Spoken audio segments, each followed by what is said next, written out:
UPSC prelims plus mains test series में आपका बहुत बहुत स्वागत है, जिसमें हम यूपीएससी 2024 के लिए आपको प्रिपेयर कराएंगे।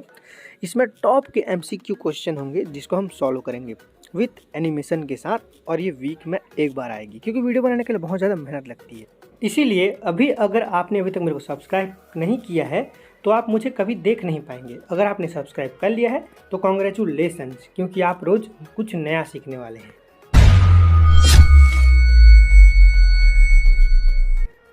पहला क्वेश्चन आपकी स्क्रीन पर शो हो रहा है, देखिए।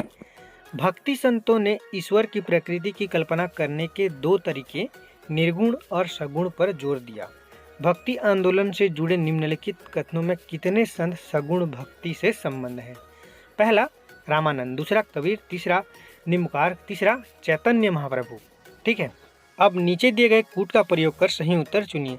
आपका ऑप्शन ए है केवल एक, ऑप्शन बी है केवल दो, ऑप्शन सी है केवल तीन, और ऑप्शन 4 है कोई भी नहीं। ठीक है, मतलब चैतन्य महाप्रभु को तो बोला ही नहीं गया है इसमें, ऐसा बिल्कुल भी नहीं है।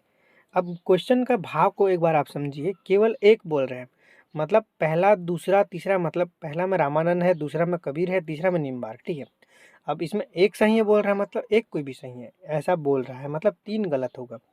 दो यहाँ पे जो सी केवल 3 बोल रहे हैं, मतलब रामानंद, कबीर, निम्बार्क, ये 3 सही हो सकते हैं, या फिर कबीर, निम्बार्क, चैतन्य महाप्रभु, ये 3 सही हो सकता है। ये क्वेश्चन इस टाइप का है। ठीक है, क्योंकि लास्ट में यहाँ पे सीधा बोल दिया है कि कोई भी नहीं। तो चलिए इस क्वेश्चन की व्याख्या करते हैं। अब इससे पहले अगर आपको क्वेश्चन पता हो तो इस क्वेश्चन का जो राइट आंसर होगा आप कमेंट बॉक्स पे टाइप कर दीजिए। अगर आपको नहीं पता तो चलिए इस क्वेश्चन की व्याख्या करते हैं। व्याख्या देखिए आपके स्क्रीन पर शो रहा है। भक्ति संतों ने ईश्वर की प्रकृति की कल्पना करके दो तरीकों पर जोर दिया, निर्गुण और सगुण। निर्गुण एक निराकार ईश्वर की अवधारणा है जिसके ऊपर किसी विश्लेषण या गुण का आरोपण नहीं किया गया है। सगुण की अवधारणा में ईश्वर के रूप, लक्षण और गुणों की विशेष बल दिया गया है। इसी में ही नेक्स्ट पॉइंट और देखिए। रामानंद उत्तर भारत के पहले महान भक्ति संत थे। उन्होंने जन्म, जाति, पंथ या लिंग के किसी भेद के बिना सभी के लिए भक्त का द्वार खोल दिया, सभी के लिए। ठीक है, जाति, वर्ग, पंथ कुछ भी नहीं देखा। वह राम के उपासक थे और दो महान सिद्धांतों में विश्वास करते थे, अर्थात ईश्वर और मानव भाईचारे के प्रति पूर्ण प्रेम। इसी में ही नेक्स्ट पॉइंट देखिए। कबीर रामानंद के शिष्य थे लेकिन निर्गुण भक्त थे। ठीक है, रामानंद क्या है, सगुण भक्त थे, लेकिन ये क्या है, कबीर क्या थे, निर्गुण भक्त थे।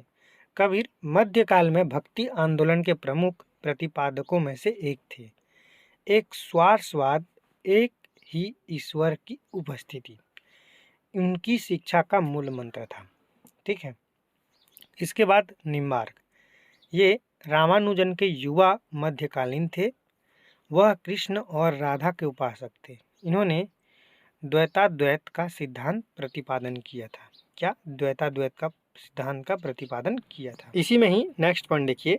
चैतन्य महाप्रभु अपने कीर्तन के माध्यम से बंगाल में वैष्णववाद की लोकप्रियता के लिए जाने जाते हैं। उनके मत को अचित्य भेदभाववाद के नाम से जाना जाता है। उन्होंने एक सर्वोच्च सत्ता में गहन आस्था के मार्ग का उपदेश दिया, जिसे उन्होंने कृष्ण या हरि कहा। इसीलिए केवल 1, 3 और 4 यहाँ पे सही हो जाएगा, और आपका यहाँ पर राइट आंसर हो जाएगा ऑप्शन सी, केवल 3। तो चलिए देखते हैं नेक्स्ट क्वेश्चन। स्क्रीन पर देखिए आपका क्वेश्चन नंबर 2 शो हो रहा है। कराधान प्रणाली के संदर्भ में पिगोवियन कर आरोपित होता है।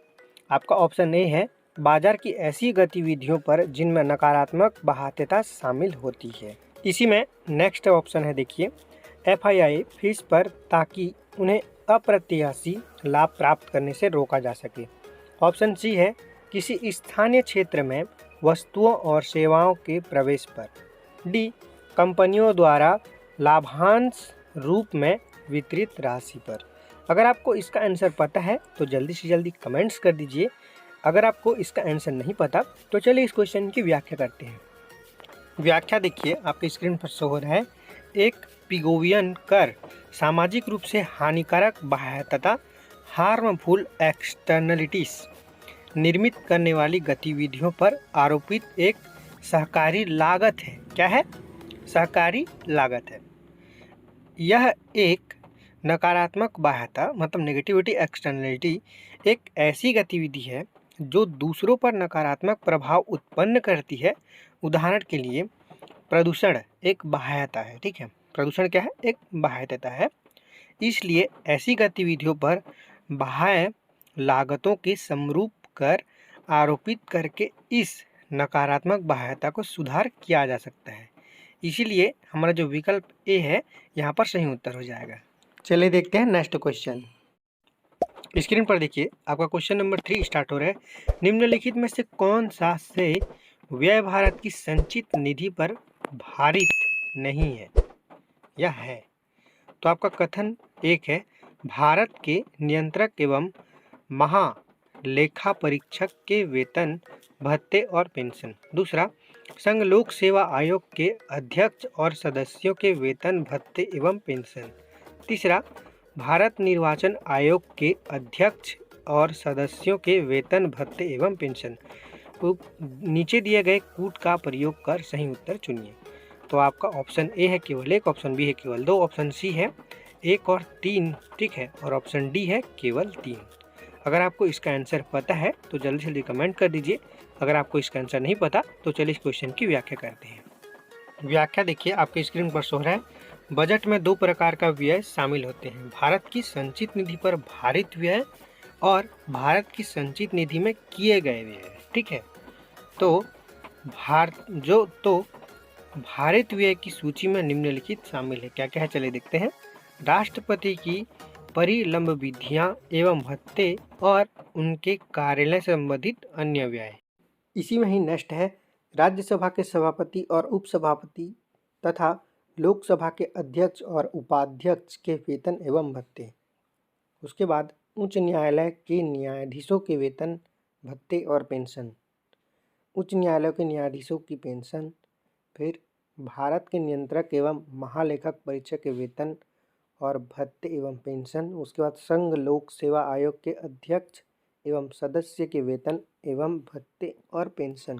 इसी में ही नेक्स्ट पॉइंट देखिए, उच्चतम न्यायालय भारत के नियंत्रक एवं महालेखक परीक्षक के कार्यालय और संघ लोक सेवा आयोग के प्रशासनिक व्यय, जिसमें इन कार्यालयों में कार्यरत कार्मिकों के वेतन भत्ते एवं पेंशन भी शामिल हैं। इसमें देखिए, ऐसे ऋण भार जिनका दायित्व भारत सरकार पर है, जिनके अंतर्गत ब्याज, निक्षेप, निधि भार और मोचन भार तथा उधार लेने और ऋण सेवा एवं ऋण मोचन से संबंधित अन्य व्यय शामिल है। इसी में ही नेक्स्ट पॉइंट देखिए, किसी न्यायालय या मध्यस्थम अधिकरण के निर्णय, डिक्री या अधिनिर्णय की संतुष्टि के लिए अपेक्षित कोई राशि। इसी में ही फिर नेक्स्ट है, संसद द्वारा इस प्रकार किए जाने वाला कोई अन्य व्यय। इसी में ही देखिए, भारत निर्वाचन आयोग के सदस्यों का वेतन और खर्च भारत की संचित निधि पर आधारित नहीं होती। आयोग के सचिवालय का एक स्वतंत्र बजट होता है, जिसे सीधे आयोग और केंद्र सरकार के वित्त मंत्रालय के परामर्श के अंतिम रूप दिया जाता है। आमतौर पर वित्त मंत्रालय द्वारा बजट के लिए निर्वाचन आयोग की सिफारिशों को स्वीकार कर लिया जाता है। इस प्रकार भारत निर्वाचन आयोग सदस्यों के वेतन आदि संचित निधि पर आधारित नहीं होते। इसीलिए हमारा जो विकल्प डी है, विकल्प डी सही उत्तर हो जाएगा। तो इस तरह हमारे इस क्वेश्चन 3 में निम्नलिखित में से कौन सा व्यय भारत की संचित निधि पर जो भारित नहीं होती, तो आपका सीधा सीधा यहाँ पे आंसर हो जाएगा, भारत निर्वाचन आयोग के अध्यक्ष और सदस्यों के वेतन भत्ते पेंशन का जो व्यय है वो भारत की संचित निधि पर जो इसका आधारित नहीं होती। तो चलिए देखते हैं नेक्स्ट क्वेश्चन। स्क्रीन पर देखिए, आपका क्वेश्चन नंबर 4 शो हो रहा है। निम्नलिखित महिला राष्ट्रवादी नेताओं पर विचार कीजिए। प्रतिलता वाडेदार, दूसरा कल्पना दत्त, तीसरा उषा मेहता। उपयुक्त में से कितनी नेता चट्टगांव के क्रांतिकारी समूह इंडियन रिपब्लिकन आर्मी की सदस्य थी?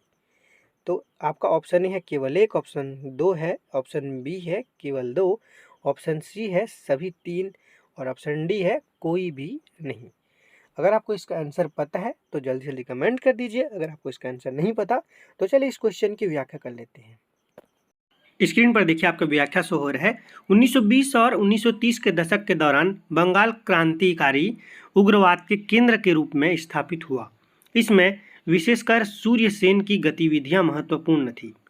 इसी में दूसरा देखिए, सूर्य सेन की आयसराय क्रांति या आयरलैंड के ईस्टर विरोध से प्रेरणा प्राप्त हुई थी। आयरिश रिपब्लिकन आर्मी से प्रेरित होकर इंडियन रिपब्लिकन आर्मी चटगांव शाखा के रूप में अपना क्रांतिकारी संगठन स्थापित किया।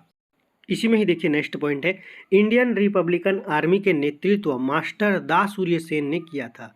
इसके अन्य प्रमुख सदस्यों में कल्पना दत्त, प्रीतिलता वाडेदार, आनंद गुप्ता, जीवन घोषाल, अनंत सिंह, तारकेश्वर दस्तीदार, हरि गोपाल बाउल तेगरा, उसके बाद अर्धेतु दस्तीदार, संसका दत्ता, नरेश रॉय, अंबिका चक्रवर्ती, सुबोध रॉय, निर्मल सेन, लोकीनाथ बाउल और गणेश घोष शामिल थे। उषा मेहता भारत छोड़ो आंदोलन के दौरान गुप्त कांग्रेसी रेडियो का संचालन करने के लिए जानी जाती है।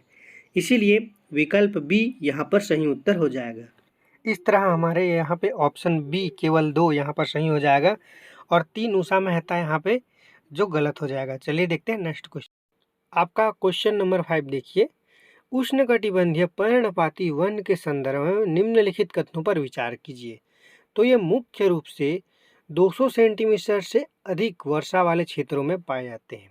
दूसरा कथन है, इस प्रकार के वनों में दृढ़ काष्ठ वृक्ष प्रजातियों का प्रभुत्व होता है। तीसरा, नीलगिरी में पाए जाने वाले सोलास उष्णकटिबंधीय पर्णपाती प्रकार की वनस्पति का एक उदाहरण है। उपयुक्त में से कितने कथन सही हैं? केवल 1, केवल 2, सभी के सभी मतलब 3, ठीक है, और डी इनमें से कोई नहीं। अगर आपको इसका आंसर पता है तो चलिए इसका जो आंसर है आप कमेंट बॉक्स में टाइप कर दीजिए। अगर आपको इसका आंसर नहीं पता तो चलिए इस क्वेश्चन की व्याख्या कर लेते हैं। स्क्रीन पर देखिए आपका व्याख्या शो है, भारत में उष्णकटिबंधीय पर्णपाती वन बहुतायत में पाए जाते हैं। इन्हें मानसून वन भी कहा जाता है। कथन 1 सही नहीं है क्योंकि उष्णकटिबंधीय पर्णपाती वन 70 से 200 सेंटीमीटर के बीच वर्षा वाले क्षेत्र में पाए जाते हैं। इसी में ही व्याख्या में नेक्स्ट पॉइंट देखिए, कथन 2 सही है। दृढ़ काष्ठ वृक्ष सागौन, साल, शीशम, महुआ, सेमल आदि इन वृक्षों की विशेषता है। शुष्क ऋतु शुरू होते ही इन पेड़ों के पत्ते झड़ जाते हैं। वास्तव में यह उष्णकटिबंधीय सदाबहार वनों जैसे महोगनी, शीशम आदि में पाई जाने वाली प्रजातियां हैं। इनके पेड़ों के पत्ते झड़ने, फूल आने और फल लगने का समय निश्चित नहीं है, जिसके कारण ये वर्ष भर हरे भरे दिखाई देते हैं। इसी में नेक्स्ट पॉइंट और देखिए, कथन जो हमारा 3 है वो भी सही नहीं है। सोलास वन शीतोष्ण कटिबंधीय वन है। ये नीलगिरी और अनामलाई और पालनी पहाड़ियों में पाई जाती है। इसी तरह हमारा जो कथन 2 है वो सिर्फ सही हो जाएगा। इस तरह इस क्वेश्चन का सही उत्तर हो जाएगा हमारा ऑप्शन बी केवल 2। ठीक है, तो चलिए आज के लिए इतना ही, मिलते हैं नेक्स्ट वीडियो में। अभी तक अगर आपने हमारे चैनल को सब्सक्राइब नहीं किया है तो इसके बाद आप हमें नहीं देख पाएंगे, लेकिन अगर आपने सब्सक्राइब कर लिया है तो कांग्रेचुलेशंस, क्योंकि आप रोज़ कुछ नया सीखने वाले हैं हमारे साथ। तो मिलते हैं आपके ड्रीम एग्ज़ाम की जर्नी में। हम हमेशा हर सप्ताह मिलते रहेंगे और कुछ नया सिखाते रहेंगे। चलिए मिलते हैं नेक्स्ट वीडियो में।